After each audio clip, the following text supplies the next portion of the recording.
Hello, my name is Hakon and welcome back to my channel, all you fabulous fighting fantasy aficionados, for our fourth installment of playing Midnight Rogue. Now, last week, at least in my publishing schedule, there was some excitement brewing because I got to a point where it seems I must have made some wrong assumptions about what was the correct path. And the way you know in this book, which is quite convenient in a way, is that in this book, in addition to your normal abilities and finding items, you also have a choice of skills, special skills. In this book, you are a thief and you have some thief skills. So, there will inevitably, in a book like this, using skills, be some skills that are, or at least there should be, some skills that are essential in order to complete your quest. And I was basing my assumptions on what was correct, on what I thought was the proper path. But then it turns out I must have been wrong about something. So just to recap a little bit, because I'm not going to do a whole playthrough this time, I'm going to skip a little bit because I've been through some of these sections quite a lot by now. So if you want to know exactly all the details of the progress of this game, you will have to watch one of the previous 3 episodes. Anyway, so in this book, you are an apprentice of the Thieves Guild. You have been tasked with your exam to steal a gem called the Eye of the Basilisk, which is recently acquired by a merchant called Brass. And you are given from dusk until dawn to complete this task. And then in the beginning of the game, you have 3 options for where to go. You can go to the rough end of town, where all the beggars and scoundrels hang out, and see if you can get some kind of information there, which is an area called the Noose. This is in Port Blacksand, by the way, the epic town of Lancia, where things are quite rough. It's the city of thieves, of course. If you remember that book, that's where it's set. So you go to the Noose, and because of a structural thing in this book, you have to go to the Noose first. You can't go to the other locations first. So you go to the Noose and you find some clues, which almost rhymes with noose, but not quite. And one of the clues you get is that you see this clairvoyant called Madame Star, and she tells you that in order to that a gem, which you don't know where it's hidden to start with, is hidden in a place of death. And also, before you can get it, you have to go to a place of sleep and a place of work. So the other 2 places you can go to is Brass's house, place of sleep, or the merchant's quarters, place of work. So, and if you then go to the merchant's quarters, you are able to acquire a key and some other things. Was some other things as well? The key was the main thing, and also you get some information about the merchant Brass having recently bought and outfitted in a property in what was it called again? Barrow Hill, was it? Yes, Barrow Hill, which sounds like a place of death. Barrows. Yes, there you go. It's a barrow there. There's an old burial mound. So that's where the gem is. And then you go to his house, and where you have the possibility of stealing another key from around Brass's neck while he's sleeping, which is quite a daring heist and quite an exciting one. And then you find his home office, his study, and there's a safe there requiring 2 keys, left and right key, and they're marked L and R just to make it easy, and inside which you find more information about the Barrow Hill property, and also there's a clue, something called, there's some, yes, and also each of these clue locations, by the way, there's Madame Star and the office and the study have the numbers of those 3 locations, the numbers of those sections in the book, are used as a number clue to move onwards once you decide you're finished in town and want to go and find out where the gem actually is. Now, the problem is that in order to get into Brass's house, there is absolutely no other way than to have the pick lock skill. So we know that that is essential. There's no way to win this game without pick lock. We also know that there's no way to steal the key around Brass's neck without pickpocket skill and hide or sneak. That's 3 skills. That's all you get. But then, once you move a bit further on and you get to the barrow hill, there's absolutely no way to advance without having either secret sign skill or spot hidden. Which means that when I've been playing before, I've overlooked one possibility that actually did occur to me at some point.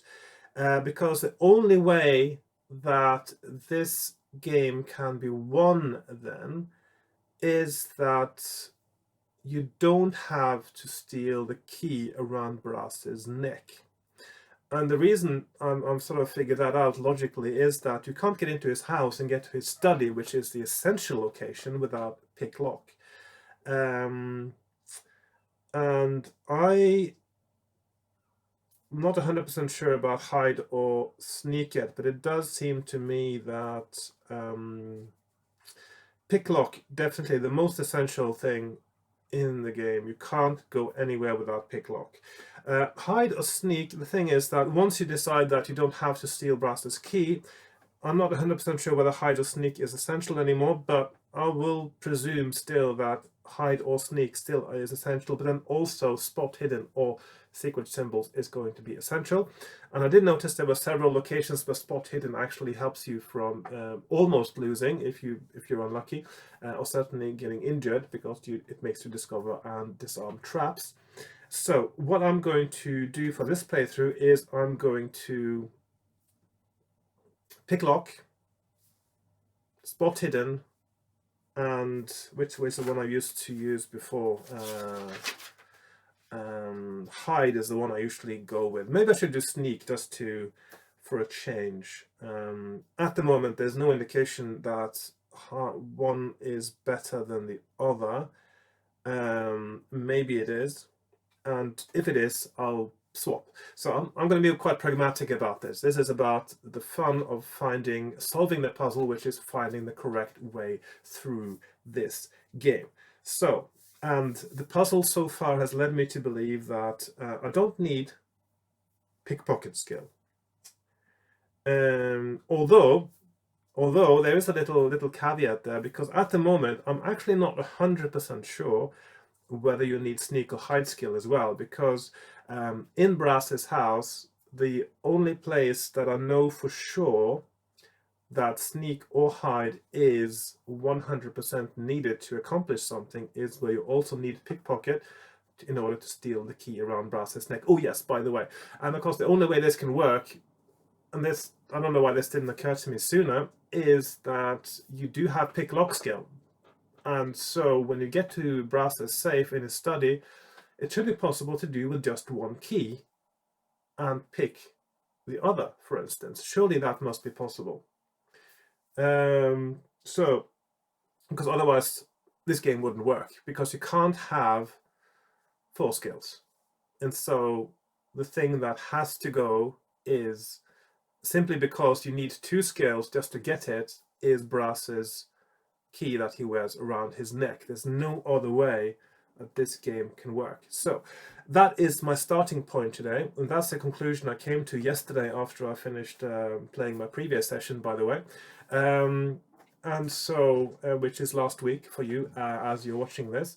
I think I will do excuse me, a one session per week schedule if I'm able to do it, for as long as I'm able to do it, because that's what I want to do. I don't want to to leave it too long, and I don't want to publish too often either, because yeah, it gets a little bit much for people who want to watch it. So right, so that's the conclusion so far, and I will do some skipping around just to make sure that my theory is correct now, to be a little bit more efficient. I will try to keep you abreast of exactly what's going on in the narrative to as we do this. Okay, so I'm going to switch to my desk view now, so we can see what we got to work on.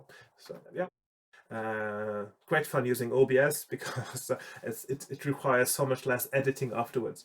Okay, so right, here we are on my desk. I got my essential supplies. I got my pen, my dice, which I may or may not use. We'll see. As you know, I like being a bit pragmatic about these things, and as you know, for me, the enjoyment is the puzzle, not random dice rolls. Dice rolls are fun sometimes, but they're random. It's what you can control that is exciting, to beat the puzzle of the game. And my map. And another thing that also occurred to me, because yesterday when I was playing last week for you again, unless you're watching this on catch up, as it were, and you're watching it later and you're just binging on all my fighting fantasy videos, all 166 of them, which would take you quite a while, by the way. Yes, so the thing is that the starting bit is not actually that big. So you have the offices, you have Brass's house, or the offices, I should say this bit. You have the noose down here, and you have getting to Brass's house here. That's not very big at all. And then at the end, when you get to Barrow Hill and you get into the Barrow, it starts as a dungeon. So I was sort of half hoping that this would be a sort of proper thief stealth game all the way through, but it turns out it seems like that's just a sort of prologue to a good old-fashioned dungeon crawl in the end. That's all right. That's all right. I was sort of hoping it would be a little bit different, but yeah, dungeon crawl. And the dungeon crawl is going to be quite big too, because these are not many sections of the book yet. And of course, obviously, there are things here I haven't done because I've been quite focused on my mission. But so, and then of course we get to the end point here where there's no way you can get onwards without having spot hidden or secret signs. So, right, for this playthrough, I'm going to start out saying I've got, I'm going to keep doing hide. Hide's worked fine for me so far, so I'm going to have hide,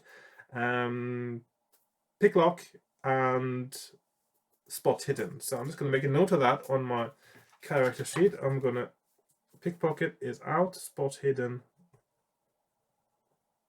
is in. And I'm just going to sort of run you through the beginning here now. So what we do in the beginning, we start out at the Thieves Guild. You're being wished good luck, etc. by the guild master. And you set off, and where do you go first? You go to the noose. Okay, so we go to the noose, the rough end of town. There's beggars, thieves, scoundrels everywhere. They leave you alone because they know that you are on your apprentice's exam, as it were, and your apprentice test to become a fully fledged member, I presume, of the Thieves Guild. And you go to, I'll just read the essential paragraphs perhaps. So you go to Madame Star, who, I'll just go through that paragraph here. Okay, so you pay her for her services, and it says here, Madame Star takes your money and leads you into her front parlor, showing you to a chair. She sits on the other side of a small table and gazes deeply into her crystal ball. She tells you that you are looking for something valuable, and that it is hidden in a dark place, a place of death. She says that before you find what you're looking for, you must look in a place of sleep and a place of work. This is an important clue. Make a note of the number of this paragraph on your adventure sheet. Okay, so that is one of the reasons you know this is an essential paragraph.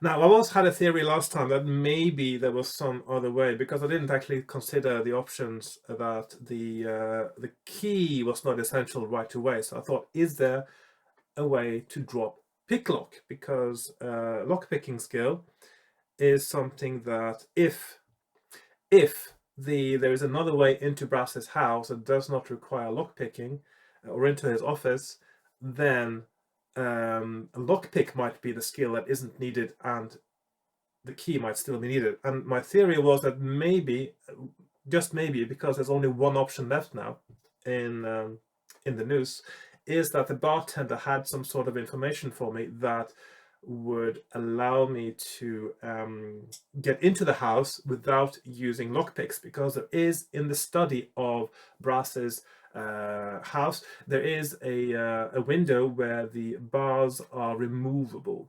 This is one of the ways you can go leave the house, but I was wondering, is that also a way in? And I did have to do some creative cheating yesterday after playing, and I decided that no, it isn't. There is no other way in. You have to use picklock.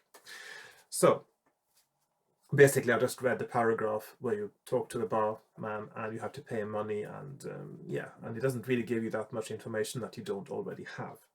So so that's the first part of the puzzle, is seeing Madame Star, and then you have to go to the office, and where there's also a chance of winning a battle against a ghoul and getting a dagger. I don't know if the dagger is going to be essential or if any items are going to be essential. Oh yes, one more thing, just one more thing. In the news, you also talk to a beggar and give him 1 gold piece, in return for which he gives you a rope and grapnel, which replaces basically the climb skill. So there's no need to have a climb skill. If you have a rope and grapnel, in most cases, there is at least one exception, you will be able to use that instead of climb skill when it says climb skill is required. I don't know if climb skill is ever required in this game, except in on the wrong path, or the non-optimum path, I should say, because there will be many correct paths now to get to where you want to go because of the structure of this beginning bit. So you go to the office, you go through the side door, and you get to the office. Then of course there is a trap just outside the office, and if you have spot hidden, you don't trigger it. If you don't have spot hidden, you trigger it, and there's a dib, which is a little creature that if you don't kill it right away, it makes a sound that is so loud and piercing that it can be heard miles away, and the whole of town, the whole of Port Blacksand would know that somebody broke into the Merchants Guild. Although it does occur to me that if lots of people use dibs in different places, then you wouldn't know where the sound came from, and because it's so loud, you definitely wouldn't know where it came from. So the trick, I suppose, if you want to have a big raid somewhere, is you make sure that there are thieves triggering several dibs at the same time. Yeah, I didn't think that one through, did they? Okay, so then you get to the office and you look in the desk drawers where there's another clue. There's, of course, a number clue, which is the paragraph number 90.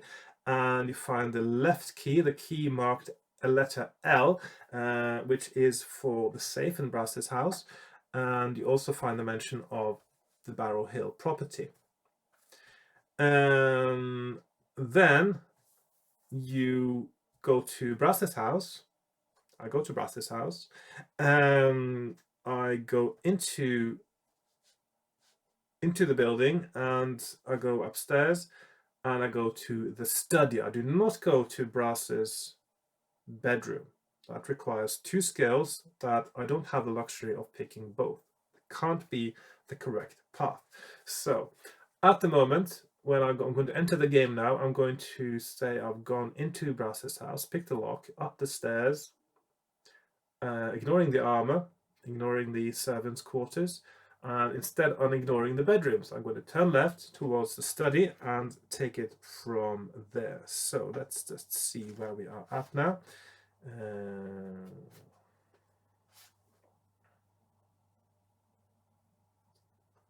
See, 368. Let's see if I can find the right paragraph.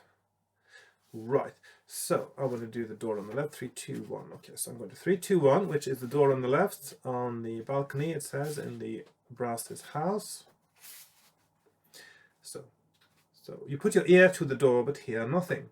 Trying the handle, you find that the door is locked. If you have picklock skill, turn to 134. If you don't, you can investigate the doors off the landing, etc. I'm going to go straight to 134 now because I have picklock skill. So the door opens with a soft click, and you find yourself in a large study. A huge wooden desk stands against one wall, and also in the room are a bookcase and a few plush-looking chairs. Above the desk hangs a life-size portrait of a middle-aged man, very well dressed and obviously wealthy. Brass the merchant. The windows to the room are barred, but the bars can be opened from the inside. You close the door softly behind you and advance into the room. What will you do next? Search the desk, search the rest of the room, or leave through the window? Now, the desk didn't have anything interesting. There was a letter opener I did pick up, I think. You search the desk carefully. There are some papers relating to business deals in which brass has been involved recently, but you can't find anything about the eye of the basilisk. You may help yourself to a silver paper knife worth 5 gold pieces, but you find nothing else of interest or value. What to do next? Search the rest of the room. 242. So, you start to study rapidly and turn up the following items of interest. Bottle of excellent brandy, blah, blah, blah. Miniature painting, silver frame, blah, blah. Not interested in any of those things because it says that you have also discovered that a safe is hidden in the wall behind the portrait of brass. What will you do now? Investigate the safe. Thank you very much. The safe is firmly set into the wall behind the picture. You estimate that the door is about 4 inches thick and realize that you wouldn't be able to force it open even if you knocked the wall down around it. It has 2 locks, one either side of the wheel-shaped handle. If you have a key marked L, turn to 273. If you have a key marked R, turn to 124. If you have both keys, turn to 55. So this is where... and if you have neither key, you can try to open the safe if you have picklock skill. So this is where there's absolutely no way you can have both keys and win this game. So the only key you can be sure to have is the one you get in the office, and that is the one marked L. So I'm going to turn to 273 and see what happens if you only have that one key. And here it says, you put the key in the left-hand keyhole and turn it slowly. If you have picklock skill, you can pick the right-hand lock with your free hand. And this is what I missed earlier. It didn't even occur to me right away that this could be a possibility. Turn to 335. So now I need to, that is 335. So that is actually the same paragraph that you get to if you just open it. Let's see, 273 now. So, like so. If you do not have picklock skill, turn to 202, it says. So that is a different paragraph to the one I've had before, 202, so no. Okay, so 335. Now, I have noticed that this book is rather economical with its paragraphs. There are lots of paragraphs that actually that catch several threads at the same time. It's quite a risky way of writing a game book because almost inevitably at some point you will get a text flow error where one of the paragraphs leading to another one will flow nicely, but another one will be a little bit jarring. But so far it's been so good that I have not even noticed sometimes that I've gone to the same paragraph that I already had on my map, and that's a really good thing. So 335. Okay. So there is a click and the safe door swings open. Inside you find 20 gold pieces, a ledger with brass's accounts for the last 2 months, and a letter. The letter talks about fitting out your property on Barrow Hill. So this is again a clue about Barrow Hill. And it's signed with a strange symbol, the type that wizards use. And of course we know from other information in the office, I believe that it is the wizard Brabantio that has done it. Beside the relevant entry, there is a penciled note reading EOB, and I don't know what that's supposed to mean, but we'll find out later, perhaps. So that's the end of that bit, and at this point, of course, you can leave the house and you can go towards the barrow. So I'm just going to start doing that now, and I think that's probably a good place to just start reading perhaps every paragraph. So you think about the information you collected and the obstacles you overcome. You must be close to the eye of the basilisk by now. At least you now know where it is hidden. You do know, don't you? Where will you look for it? So this is where we go to Barrow Hill, 284. You know that the eye of the basilisk is hidden somewhere around Barrow Hill, but do you know how to get there, etc.? And now that's where you have the number puzzle with those 3 clues. I'm just going to go straight now to the paragraph that the clue leads us to. So you need all 3 number clues, and it gives you 3 digits that turn into paragraph 392. So you leave the city by the field gate, slipping past the guards like a shadow. Soon you see Barrow Hill rising out of the night ahead of you. As you climb the hill, you see the ancient barrow from which it got its name. Not far away is an overgrown garden, all that remains of a great house built here a century or more ago. They say that the family who lived there were dogged by ill luck until they abandoned the house, and soon after they left it burnt to the ground. You wonder what Brass has done to the site, where the eye of the basilisk is, and how it's protected. Where will you start looking? So my conclusion last time was that the house is not a place of death. The barrow, on the other hand, is. So the house is not interesting. It's just there to distract you and probably turn you back to the barrow after giving you some damage and things like that, because that's how you get punished if you don't follow the correct path in a good fighting fantasy book. Your hair bristles as you approach the barrow. You can almost feel the ancient power flowing around you. The trees silhouetted against the dark sky suddenly seem threatening, their branches reaching out to seize you. You shake your head to clear out these wild ideas and concentrate on what you have to do. You walk right around the barrow looking for a way in, but as far as you can see, it is just a plain grassy mound. There is a standing stone on one side of the barrow, but you can't find any kind of entrance. If you have spot hidden skill, and this is the first time I actually get to use it now, turn to 132, so this is going to be slightly different now from my previous playthrough because I have the spot hidden. You hunt all around the barrow but can't find any way in. It seems to be no more than a featureless grassy mound. You are about to give up when you notice something scratched faintly into the standing stone which stands to one side of the barrow. Turn to 100 if you have the secret signs. So, interestingly, of course, there's no way you could get to this place by having both spot hidden and secret signs. I would consider that the kind of error in a way. Yeah, that's all right. In a way, it sort of confuses you as well as to what might be. Well, it would if you actually was able to get here without, but yeah, no, you can't get here without by having both spot hidden and secret signs. There's absolutely no way. So in one way it seems a bit pointless. It only works if somebody is cheating, I suppose.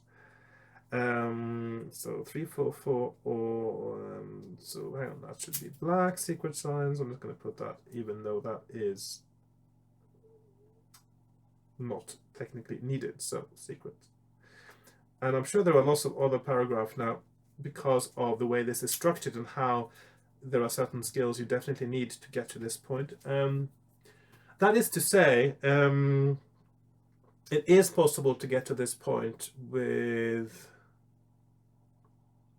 pick lock, spot hidden, and secret signs. Yes, it is actually possible to get here with just 3 skills, with just those 3 skills. So maybe it is possible. Still, I just realized that because hide is not essential, it's just useful and it prevents you from going into battles. So maybe, just maybe, secret signs and spot hidden and lockpick are the 3 essential skills. We'll get to that at some point. Right.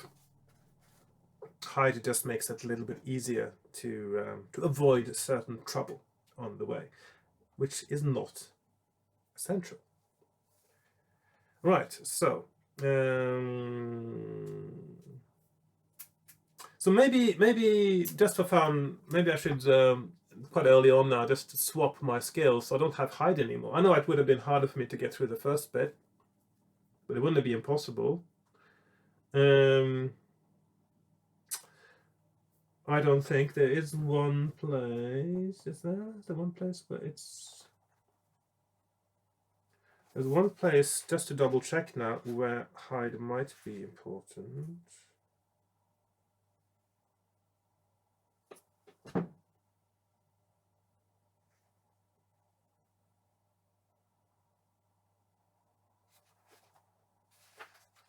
Just double check now.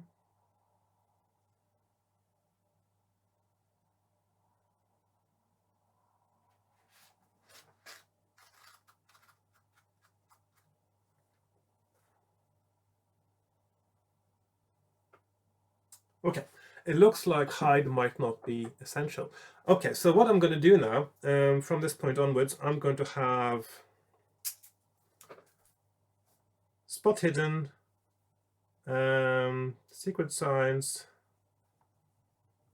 and pick lock. So it looks like these are my essential skills. If that turns out to be wrong, I might change back. I'm flexible like that. Okay, so so at the moment, because otherwise, why would there be a secret signs here after a spot hidden? There you go. Right. So you look at the stone carefully. This is my secret signs now. Trying to make out the design. It looks something like the thieves sign, meaning mark, a victim or target. Very strange. Whatever it means, you still can't find any way into the barrow, so you start to look around the garden. So this is just something that makes it even more obvious what you have to do in what comes next, which I already know. I already figured it out in another way, because the thing is, there are redundant little sort of hints in this book. So what I mean by hint, as opposed to, I mean, just to be clear, usually I try to distinguish between hints and clues. So a hint is something in the text that will make you realize what is a correct choice later. Whereas a clue is things like a code word, password, a certain number that you're told to make a note of, things like that, things that are essential and that you that actually sometimes are the only ways to get to a certain spot in the book.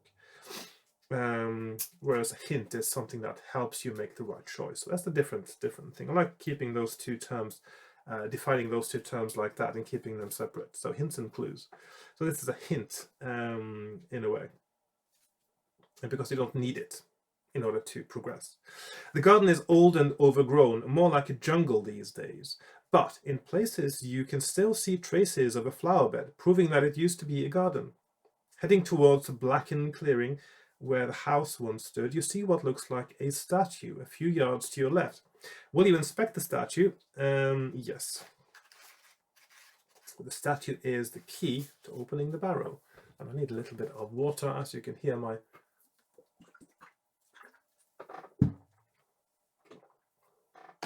throat getting a little bit dry there. I'm just going to do like this. I just like putting something under where my picture is there, just to remind me where on the desk I shouldn't be putting my book when I'm reading. Okay. As you push through the undergrowth that surrounds the statue, you realize that it is set on a plinth in the middle of a small walled pond. The statue of an archer about to loose an arrow is made of bronze and is green with age. On the base of the statue is an inscription of some kind, obscured by dead leaves. Now, the thing is, this is actually, it did occur to me last time, but I didn't say anything about it. You wouldn't have a garden pond in a house that's been abandoned for 100 years would not be a pond. It would have dried out because there's no water draining into it. So that wouldn't work. It would be either be overgrown completely, or it wouldn't be a pond anymore. It would be dried out. Of course, it's possible that Brass has recently revived this particular bit because he liked the water, and of course the water is some kind of trap. But normally, In this case, I think that is true. But normally, you wouldn't see a garden pond like that after so many years. Actually, just the fact that you can see it, maybe that is supposed to be a hint as well, that there's something dodgy going on with the water. Maybe you're supposed to realize that, oh, hang on, there shouldn't be a pond here. This house has been abandoned for 100 years or more. Right, as you push through the undergrowth that surrounds the statue, you realize, yeah, the statue of an archer about to loose an arrow. Not shoot or fire, but loose. Brilliant. It's made of bronze. You can say shoot an arrow, but not fire an arrow. And is green with age, but loose is the best. Yes. On the base of the statue is an inscription of some kind obscured by dead leaves. Will you wade across the pond or jump across? So jumping across, it seems like, is the best option, because I think there's something dodgy with that water. It shouldn't be there. So I still don't want to find out what it is. I roll 3 on my skill check, and that is a success, and I go to paragraph number 8. So here we are. You reach the plinth safely and stand clutching the statue for a moment, catching your breath before you look at the inscription. Brushing the dead leaves and other rubbish away, you reveal the following words. My enemy's a heart of stone. My arrow never flies. Yet when my arrow heads for home, the gate of death yawns wide. So this obviously means that I have to point this arrow at the heart of stone, the standing stone. You puzzle for a while, wondering what to do. As you lean against the statue, it shifts slightly, making you jump. You push it and it shifts again. The whole thing is made to swivel back and forth. The arrow must be the key to getting into the barrow. What will you do? Arrow rounds to the barrow, so that's obvious. Pointed at the barrow, side of the house, or the standing stone is what I'm going to point it at. You didn't need a clue really from the barrow to see that. So at this moment, of course, spot hidden and secret signs not yet essential. You pull the statue round so that the archer's arrow points at the standing stone beside the barrow. That's almost poetic. You pull the statue round so that the archer's arrow points at the standing stone beside the barrow. In the month of May, etc. And there is a grating noise, and part of the featureless grassy mound falls inward, revealing a small stone doorway. You go cautiously inside, pausing only to light a torch. Your hand lantern isn't bright enough for these conditions. That's a bit strange, because the less light, ambient light there is, the more efficient a low light source is. So that means that if it is darker, then your hand lantern is bright enough. If it is a little bit brighter, then it's useless. It doesn't make things brighter than what they already are. So that's the other way around from what it says here. So there you go. 343.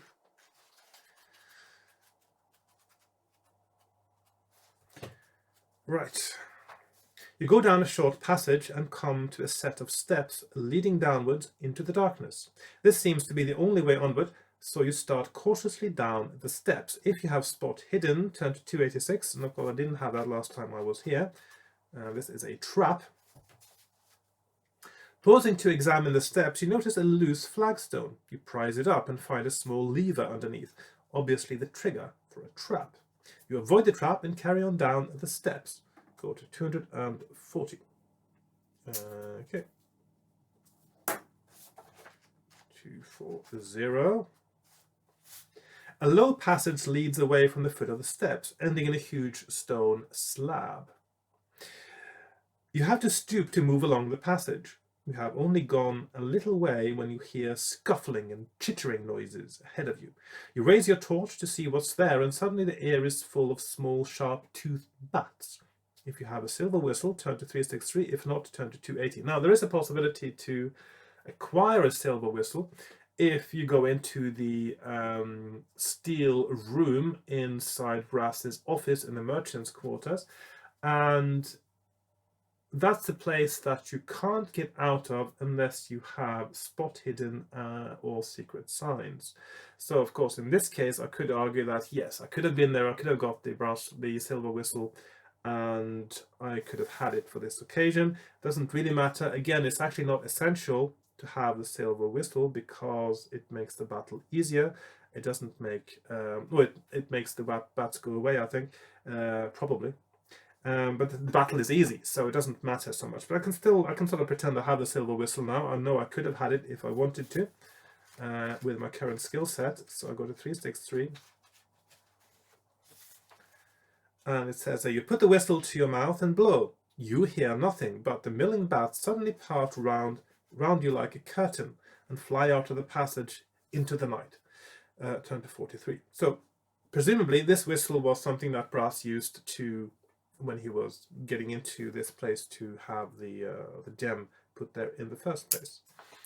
Let's see, where am I? Spots. 363.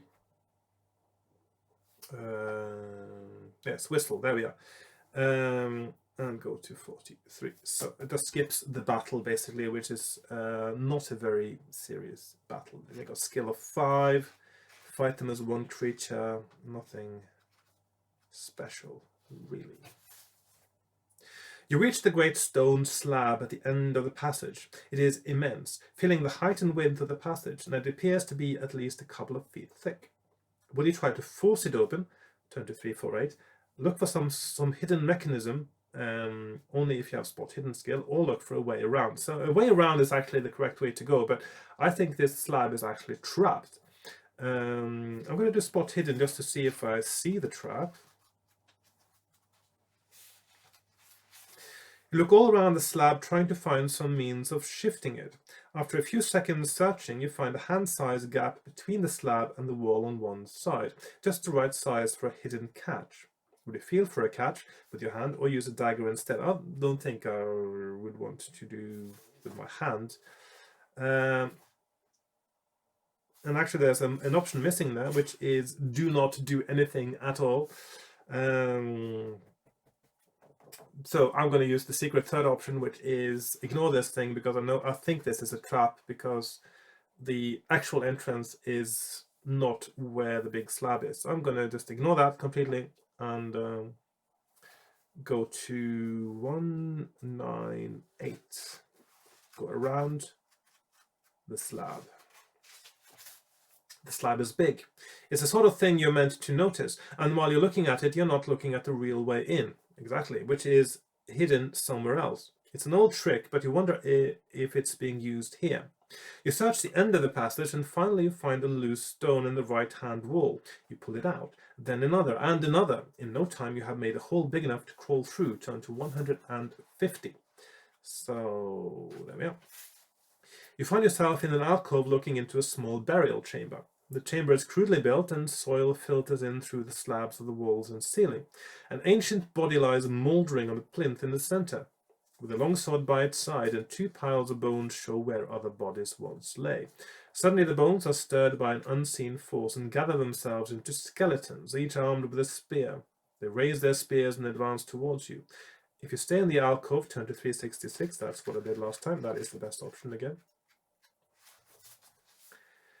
Because you stay in the alcove, the skeletons can only attack you one at a time, etc. If you win, turn to 31. I'm not going to roll for that battle, I've done it before, and it's very easy again. And also, at this point, the battles are not going to excite me too much. I want to find the puzzle, I want to get all the way through. The 2 skeletons crumble back into dust, blah blah blah.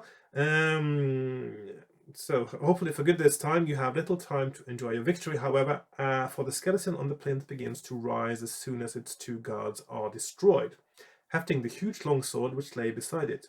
Longswords are never huge. If they're huge, if it's huge, it's no longer a longsword. The skeleton lord advances slowly towards you. Okay, every time the skeleton lord wounds you, etc., etc. If you win, turn to 288. Again, I'm not going to bother rolling for that battle. I do apologize to people who like seeing me roll dice.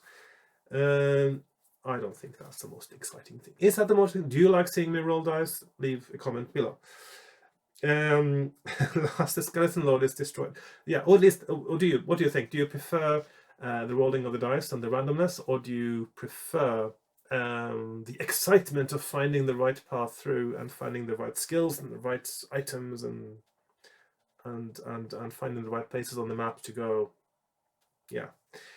At last, the skeleton lord is destroyed. You pick up his sword cautiously. Normally, you would have trouble just lifting a weapon that size, but because of its enchantments, you can handle it. Also, by the way, a regular longsword. A longsword usually would weigh no more than two kilos or something like that. I mean, a real longsword. Yes, 2 to 3 kilos. It's a very light weapon, actually, a longsword.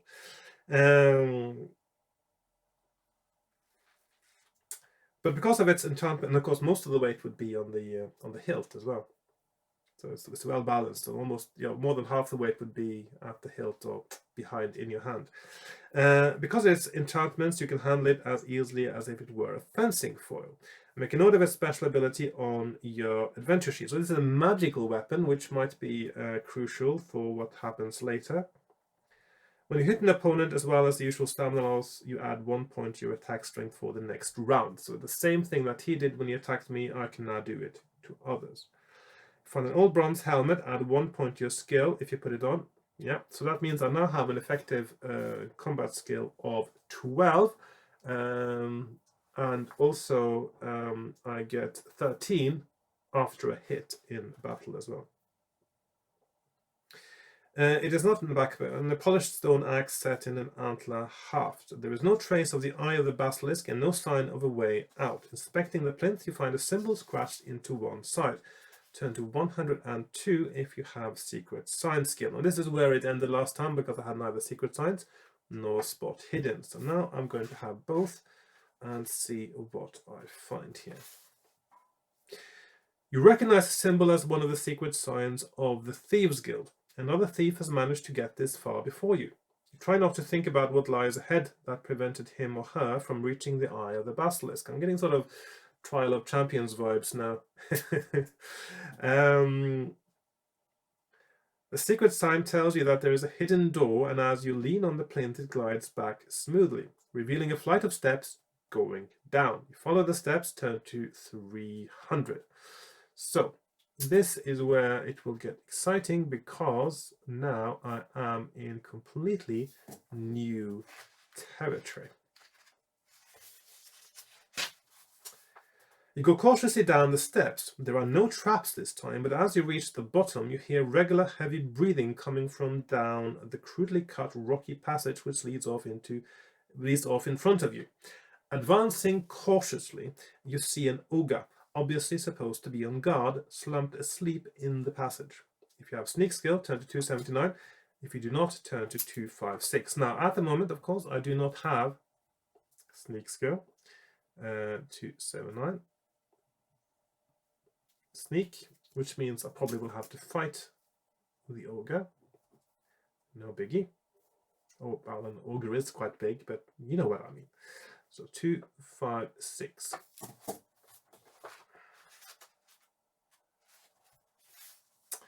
As you creep up to the sleeping ogre, you accidentally kick a pebble, which rattles down the passage and hits the ogre. It twitches and begins to stir. What will you do now? Attack or hide if you have the hide skill? So, again, it seems that sneak and hide very often come together, and spot hidden and secret signs very often come together, and often it seems you can have either one, which is an interesting way of doing it. So, and again, it does make me wonder, is it something that does that mean that I should have hide or that the essential things is to have either spot hidden or secret signs, and hide or sneak and pick lock? So those, yeah, it is quite possible that that is the case. But I don't know yet. So first of all, so 114,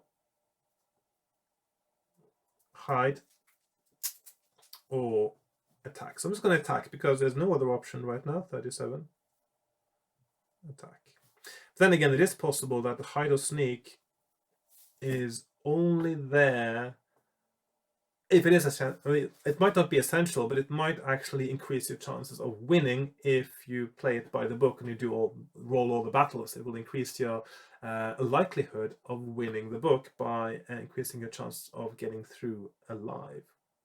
So yeah, so I'm going to attack, go to 37. You leap forward and your first attack strikes home before the ogre has a chance to collect its wits, if it had any in the first place, I suppose. It howls in pain and clambers to its feet to defend itself. Fight the ogre normally. 8 to 10, I'll just roll that battle because it's a decent one, I guess. So it has 8, 10, I am currently at 12, 20, let's say 22, it doesn't matter really, because I'm going to ignore all ill effects. And I still have provisions and stuff as well. So I've got a 4 skill point advantage. He rolls 8, I roll 12. So he's down to 8. Now I've got 5 skill point advantage because of my sword. 7, 6. And 5 again. 7, 7. Basically every round now that I win, 8, I have 1 more skill basically, so that's quite good. 8 and 7, and he is dead. So the combat isn't going to be very hard now. So let's see, okay, 8, 10. If you win, turn to 342. 3, 4, 2. At the end of the sword passage, so obviously nothing special, you didn't get anything from the ogre, so that means that 342 is probably the paragraph you get to if you sneak as well. At the end of the sword passage is a great iron door. It is as high and wide as the passage itself, and one look tells you that you would never be able to break it down, which is never the first thing you should think of as well. Why would you even consider breaking down a door? You're a thief, you're a lock picker. The first thing that should occur to you that, but is to look at the lock rather than the door itself is completely irrelevant to a thief who is used to picking locks. It's not the strength of the door. That's for the people who don't know how to pick locks to consider whether they can get through or not. To a thief, the only thing they will look at first is how is the lock. Okay. There is a keyhole in the door, but you realize that the lock on a high security door like this will be very difficult to pick. See, that's the first thing you would notice. Beside the door is a hole in the wall containing an iron key on a hook and a small brightly colored scorpion. So they've got a guard for the key as well. The scorpion does not move, but you know that if you try to take the key, there is a good chance that it will strike at your hand. So the obvious thing to do now would be obviously to skewer the scorpion on some pointy thing that you might be carrying with you. Letter opener, swords, etc. That sort of thing. No interesting notifications on my phone there. When you try to take the key, if you have the pickpocket skill, turn to 13. If you do not, turn to 264. We'll leave it alone and try to pick the lock. So it seems to me that, I mean, it's not just a scorpion, it's a brightly colored scorpion. It's extra venomous and poisonous probably as well to eat. So yeah, okay, so the options are, but there's no way you can have pickpocket skill at this point in the game. You can't get to this point with it, so I would consider this a kind of error again. Editorially, because yeah, you just simply can't as you get to this point. So 342, pick pocket. No, that's 13. Sorry, 13 pickpocket. If you do not, turn to 264. So 264. No. Or pick lock 58. Pick lock.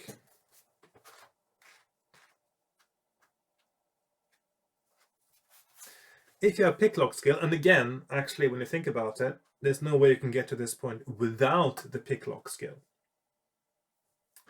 So roll 2 dice. If your result is equal to your skill score or less, turn to 139. Yes. Okay, so okay, I will have to change pages one of these days, I suppose. Well, there's plenty of space down here. I can do something there as well. I can start moving back down again. Okay, so skill test, so test skill. I do not have picklock skill. So 139, so 139 or 221 new or fail. Okay. That's quite an efficient paragraph there. But again, the picklock skill shouldn't even need to be mentioned at this point. The lock is the most complex you have ever seen, and it seems to take forever to pick it. So you get lots of experience points in lots of other games if you did this. But eventually the last of the tumblers clicks back and the door swings open with a barely audible creak. Turn to 79. Great. Going through the door, you find yourself in a passage which leads off left and right. I don't know, maybe I should change pages now because judging by the paperwork I've accumulated so far in terms of mapping here, well, there should be a whole page left at least of stuff. So let's just go 79 there. Let's do a page turn over there. So we have FF29, page 3. Okay, I also just like moving in that direction rather than going around in circles on the map as well. So left or right? Left or right? 2, 4, 1, 3, 5, 1. Also, by the way, this is even when you consider the 3 different areas of town, this is still a very linear structure. You can't. It doesn't seem there's lots of ways for you to deviate too much from the path without ending up not being able to go on in the game. So yeah, what's that? 3, 5, 1. Yeah. Yes, left or right. Let's turn right. 3, 5, 1. After a few yards, the passage comes to an abrupt end. The only way onward is a hole in the floor, leading down into the darkness. Will you go down the hole if you have climb skill? If you do not, turn to 297, or will you go back and try the other end of the passage?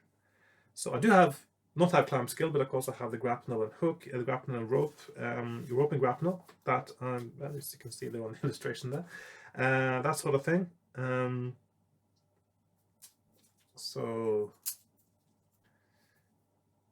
let's do here. So that is 216 climb. And because that is something you can find, that indicates to me that perhaps that is an essential skill and or item. So, and of course you can't have the skill. I don't think you have room for it in your skill set of 3, but the grapnel and rope and grapnel might be essential. So yeah, I think it might be. Or you can go back, or you might not have the skill. 297. No. Okay, so I'm going to climb down to 216.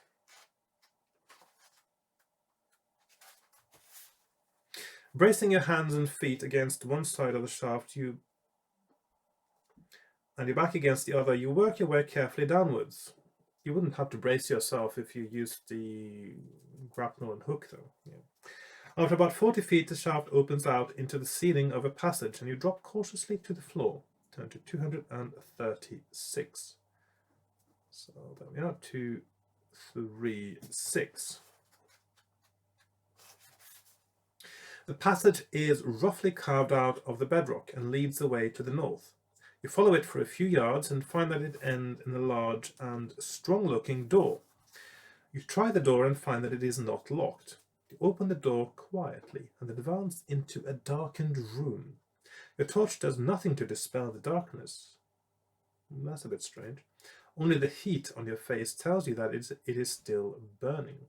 The darkness must be magical. You hear a shuffling, slithering sound from the darkness. Will you advance into the room or go back?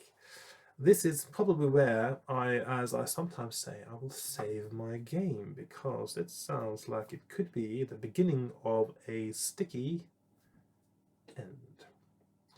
So 3, 5, 2 or 1, 6, 1 back, forward. Although I have been playing for almost an hour, so I suppose if it is the end, it might be a good place to leave it for the day. I'm going to advance into the room because I am really curious what's going to happen here. You advance cautiously into the darkness, wondering what is in there. Turn to 24 if you have sneak skill. 331 if you have not. Okay. The description of the room got it right there, curiously, because I was wondering what was in there. I think the guy who wrote this book has my number. He knows what I'm on about. The only reason to go into a room with that kind of initial description is because you're curious, because the logical thing to do is to leave right away. This goes against everything that you should do. So 24 sneak or 331. 331. No, I do not have sneak. And feeling your way along a wall, you try to creep across the room without making a sound, hoping that whatever is in the room won't notice you. Yeah, well, fat chance. After a few steps, your foot scuffs against a slight bump in the floor. Instantly, you hear the slithering sound getting closer, and you draw your weapon as the unseen monster attacks. Subtract 2 from your attack strength during this combat, because of the darkness. So, unseen monster, skill 5, stamina 8. If you win, turn to 1, 5, 7. So basically, effectively, he has a skill of 7 and 8. So I've got 5 skill point advantage. He rolls a 4. I rolled a 7, which now we've got a 6 skill point advantage. 7, 8, 3, 7, and finally 3 and 7. So he's dead in the darkness. 1, 5, 7. It would be so much harder to fight someone in the darkness than that, I think. The monster, whatever it is, slithers off into the darkness. Yes, well, where else can it go? You hear it thrashing about for a few seconds, then silence. Carrying on across the room, you feel your way to the far wall, and after a few seconds groping, find a door. You try the handle, but it won't open. It must be locked. If you have picklock skill, turn to 324. So let's see. 3, 2, 4. Pick lock. Impossible again to be here without picklock skill. If you do not have picklock skill, you will have to try to break down the door. Roll 2 dice, blah blah blah. So that's 3, 2, 4. Okay. Okay. Keep trying until you break down the door or die in the attempt. Okay, so obviously at this point you've decided that there is no way back. This is also logical. Basically it says that you have to keep trying to break down the door, when earlier you were given the option of turning back and not go into the room at all. The logical thing, if you find a door you can't pick the lock off or break down on one attempt, is you go back. Yes. Anyway, maybe that's a sign that this is the correct path and this is where I'm supposed to go. In any case, I have picklock, so I'm going to go to 3, 2, 4. No need to get physical and try to break down the door. Not the kind of thing you're supposed to be doing as a rogue anyway. You step through the doorway into a torchlit passage, which means there is somebody here somewhere. Somebody has lit the torches. You shut the door quickly as you hear a scrabbling, slithering sound, even more slithering, from the darkened room behind you. Just outside the door stands a small bottle containing a liquid which glows very brightly, so brightly that it hurts your eyes. When do you notice that first, before you...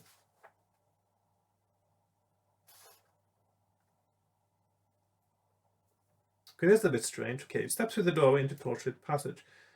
Okay. And you hear the slithering from behind you. I thought I already killed the thing. Wonder if it will penetrate the darkness of the room. Will you find out, or will you ignore the bottle and carry on up the passage? Okay, that's a bit strange. And also, you notice the torches before you notice the bottle. I mean, sometimes the order of the thing is, when something is described in a paragraph, I think it should be in the order of when you notice it, not the sort of. The thing is that this is an easy trap to fall into, I think, where you sort of think in terms of describing the room and then what's in it. Whereas a real person, when they open a door, their attention is immediately drawn to, let's say, who is in it, if there's someone in it. And then you notice the rest later. You might not even notice at all. So, oh, that's the wrong color. So I'm going to, so it's 92 or 252. So either I take this bright bottle and maybe have a look at the room again, or I carry on up the passage. So onwards or room. So I'm going to find out, see if I can make something out of this. You open the door and throw the bottle into the darkened room. It breaks against the floor and its contents spill out, dispelling the magical darkness and lighting the room brightly. If you have killed a monster in the room, turn to 34. This indicates to me, by the way, that you can approach this room from either side. That's why it sounds a bit strange there. So then you actually have got a little continuity error there in the narrative, because the slithering sound would not be there because you already killed the monster. So that's a little bit of a editorial flaw there, but that's okay. That's okay. So I'm going to put that down there. 3, 4, or okay, and maybe 200 down there. Okay, so 200 killed or no. So I'm going to go to 34 because I have killed the monster in the room. Maybe there's something important in this room, since you can get to it from both sides. So presumably now this is the other way, if you've gone the other way here, or if you've gone the other way probably down at, before you go into the room, you might come around to get from this side. Okay. The room is about 20 feet square and entirely hewn out of rock, an indication of how deep underground you are. The only thing you can see in the room is a large golden brown lizard which lies bleeding and apparently dead in one corner. Will you go over and examine the lizard, or leave the room immediately and carry on up the passage? Now, it would be kind of fun. Wouldn't that make sense if this lizard was a basilisk? Because you want to keep a basilisk in the dark, so you can't see it, because if you can see it, it can be turned to stone. That doesn't work after it's dead, though, does it? I'm going to examine the lizard, or let's see, another kill. So I got the option of leaving, going to 252, or examining the lizard. 228.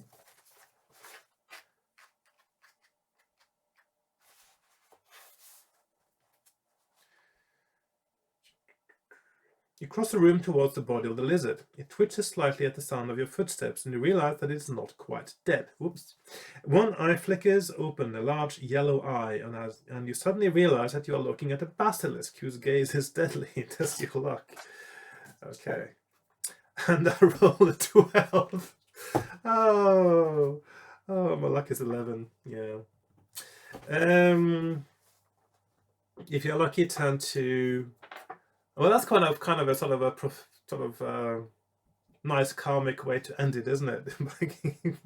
Being killed by the eye of the basilisk, which is exactly what I'm looking for.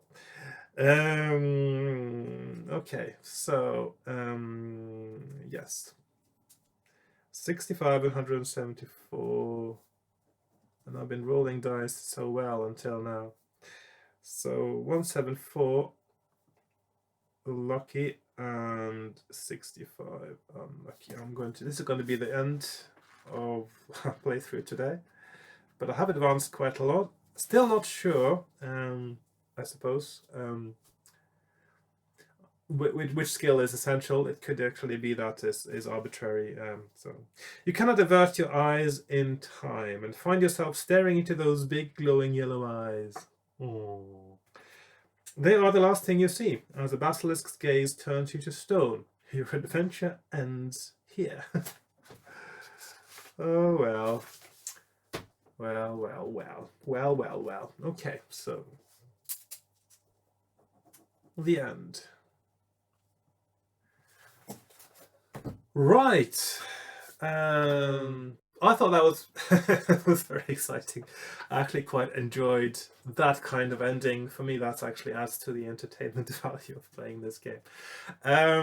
Right, so I found out some few things again today. Obviously, my theory was right. You do not need pickpocket. In fact, because not only do you not need it, I think it's actually something that you definitely can't have it. So at the moment, when it comes to skills, picklock is absolutely essential, and I still haven't found out whether spot hidden or secret signs, if one or the other is more essential than the other, because they always come together when it is essential to have one of them. And I still also don't know whether hide or sneak is essential. So we'll find out. Maybe it's only 2 skills in the end that are essential. We'll find out. Yeah. So whatever the case is, I got a bit further. So next time, what I will do is I'll probably start from a point very close to this in the game. I don't think there's any other major choices that I'm going to do before this point. So maybe I'll start from page 3 here on because it seems that I'm quite sure that that thing with the skeleton and the longsword is a choke point, and so because it's here, this is the next section of the dungeon starts here at 79, and that's where you get some branching, and also this looks like there's different ways of getting to the same place. So I'm thinking that this is still quite linear, and if you turn left here, you'll still end up in the underground bit in a different way, and you'll still get past the basilisk regardless of what you do. So I think that it's going to be quite linear still in its structure. It would seem strange if the basilisk was avoidable. It seems like the kind of thing that you perhaps should contend with, and perhaps it's one of those things that you have to defeat. Maybe there is something there with the basilisk. I don't know yet. In any case, that's it for today. Thank you for watching, and I hope you enjoyed this. I really enjoyed this gaming session today, and I'll see you next time. So goodbye for now. Bye bye.